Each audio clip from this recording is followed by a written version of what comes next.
Cowboys hanging north of a half a hundy once again. 51-26, it's a winner as they stay the 4 seed in the NFC, but can be as high as the 2.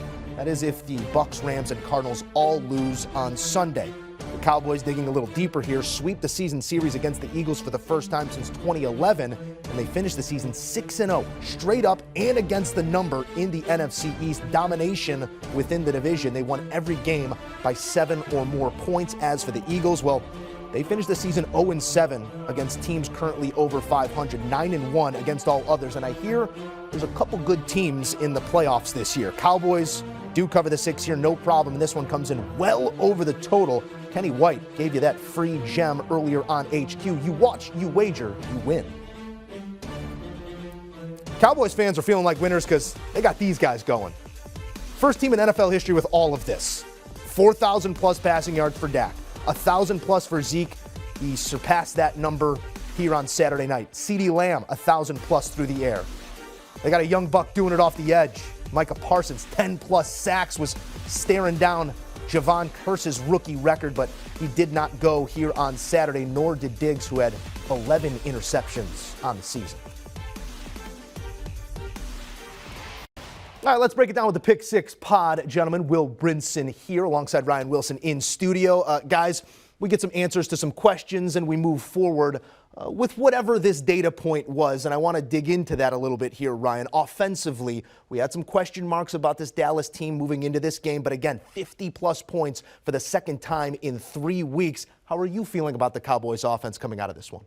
I feel pretty good. And you mentioned the 250 burgers in 2 out of the 3 weeks, and they were convincing. Yes, you could say that the Eagles weren't playing their starters, but we saw what the Chiefs did earlier on Saturday afternoon. They struggled against a not very good Denver Broncos team. The Cowboys had no such issues. Dak Prescott, you could argue, was probably in there too long into the third quarter to get that final touchdown to break the record, and that's all well and good, but you have to feel good about where this offense is, because the last month or so we've been asking questions about why are they so inconsistent? What's wrong with Dak? What's wrong with the running game? What's wrong with the passing options that Dak Prescott has? Here we are at the end of the season, the regular season, and you look back, since week 15, Dak Prescott, 13 touchdowns, 0 interceptions. That has to make you feel pretty good about where this offense is. And, Joe, coming into the season, I had 3 concerns about the Cowboys. I didn't know if they were going to be a legit playoff contender, and that started with Mike McCarthy as the head coach. He's done a really good job. Started with Dak Prescott's health. He's been healthy, knock on wood, he stays that way. He's played at a high level. And finally, the defense. Dan Quinn is in the running for a word I didn't know existed, assistant coach, defensive coach of the year. There it is. Well earned, and that'll probably parlay that into a head coaching gig pretty soon. A lot of talent on both sides of the ball for Dallas, but it is being corralled in the right way right now. Going a little deeper on Dak here, taking it even further back since week 15, as you said, 13 touchdowns, 0 interceptions, and 1,000-plus yards through the air. Will, as you take stock of what we saw here on Saturday night, how much do you put into this data point? How much value do you assign to a 51-point performance when, you know, some twos are out there and it's not necessarily everybody's best swing at a thing? Well, let's just say that nobody on the Eagles is going to win the Defensive Coach of the Year award? There it is. Whatever that is. No. Assistant defensive.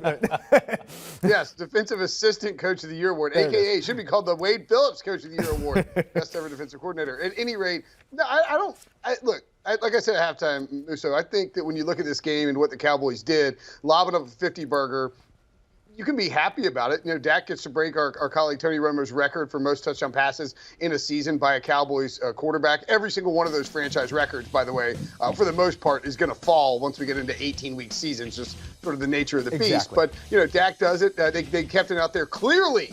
Yeah, they ran the clock down at the end of the third quarter. It looked like they might even try and run out there and run a play so they could get him out for the fourth quarter. They put him back out there. He throws a touchdown. It was very obvious that, you know, that was what they wanted to do, was to get him that record, 37 passing touchdowns in a single season.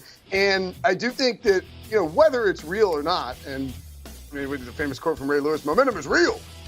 You know, if the Cowboys wanted to be playing well going into the playoffs, they wanted to have a successful Week 18. They were gifted the Eagles rolling out a bunch of second-string guys and, Jay Jaw made a bunch of mistakes. I don't put too much stock into this, but I think if you're a Cowboys fan or you're the Cowboys themselves or Jerry Jones, Mike McCarthy, you feel really good. You can pat yourself on the back and say, man, we really put up some points there. 50 burger, very nice going to playoffs.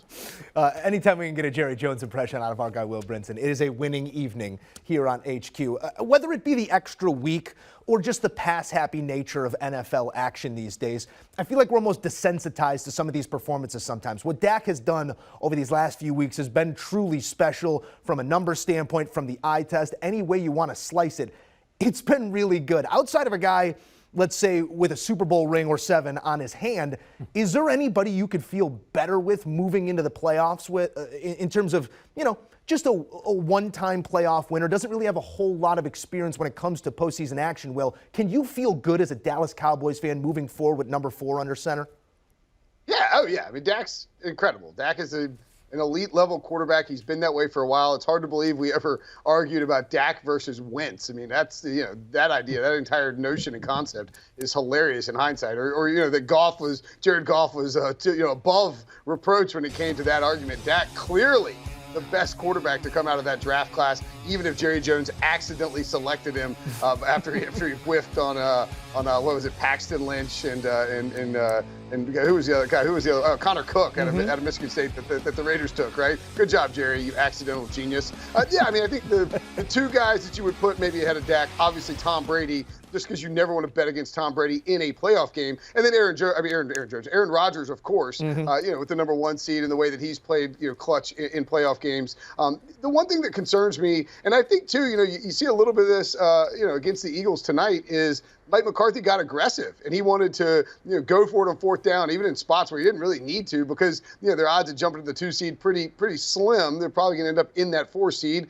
We'll see what happens tomorrow. But yeah, I think if you're Mike McCarthy, maybe you feel a little bit better about the coaching going in. You feel a little more confident about your offense because you've seen this from Dak over the past couple of weeks. And the buzz, leading over the course of Dak's struggles when the Cowboys offense was very lethargic, was that Dak was dealing with the calf injury and that he was, just hampered by that in terms of his performance. Now you don't feel that way. Defenses can't feel like they can go in and hope to get a bad performance by Dak Prescott. He has shown that he is completely healthy. He's going to put up some big numbers if he gets up against a bad defense. I mean, a year and a half ago, the young man was trying to put his ankle back in place. So to see what he's doing right now has been really special. To go the route of where these teams stand heading into the playoffs, just to detail what can happen on Sunday. Cowboys are your 2 seed. If the Rams lose, the Bucs lose, and the Cardinals lose. They're your 3 seed if the Rams lose, the Cardinals lose, and the Bucs win. Any other scenario, they're the 4 seed. The Philadelphia Eagles still dancing between that 6 and 7 as well, Ryan. As you look at these two entities moving forward, is there a Super Bowl contender between the two? Yeah, I mean, the Cowboys have a very real possibility. Brinson just laid out what makes the Cowboys so good, starting with Dak Prescott. And by the way, when Brinson uttered accidental genius, that could have gone any number of ways. I'm glad he went with those 2 words because Jerry Jones listens, I'm pretty sure. But in terms of Dak Prescott playing at a high level, as you just noted, Joe, he was coming off that serious lower leg injury. He's back to what appears to be close to 100%. Brinson mentioned the calf injury. He appears to be over that. Now it's just a matter of being consistent offensively because we know the defense is going to become ready to play. Of course, Trevon Diggs in the analytics community, it comes with some people aren't sure he's as good as we think he is, but Micah Parsons is balling out. D-Law is balling out. The defense, for the first time in a long time, isn't the concern in Dallas. It's the offensive consistency. And I think what we've seen over the last month, I mean, we were complaining about that loss last week to the Cardinals. They're 5-1 in their last 6 games, the Cowboys. They're getting it done, and sometimes winning ugly is all that matters. So has it been beautiful over the last 6 weeks or so? Not necessarily, but as you just noted, Joe, they've had 250 burgers in the last 3 weeks. So I think you have to feel good as a Cowboys fan where this team is, and especially, most importantly, where Dak Prescott is. Perhaps big things on the way in Big D. Gentlemen, great stuff as always. We thank you. Let's take one look at that playoff picture in the NFC. When it comes to the 1 seed, signed, sealed, delivered. It goes through Lambeau. Roll out the barrel and all that. 13-3. Raj still wants to get some work on Sunday. The Rams, the Bucs, the Cowboys, the Cardinals, it's up in the air right now in terms of seeding. The 49ers, they can punch their ticket with a win against LA on Sunday or a Saints loss. Still plenty to figure out come Sunday, and there's only one place to be, right here on CBS Sports HQ. Do you want a sports network that delivers everything that matters about the game? The highlights, the picks, the instant analysis, no yelling, no fake debates, no politics. Hit the subscribe button and never miss a moment.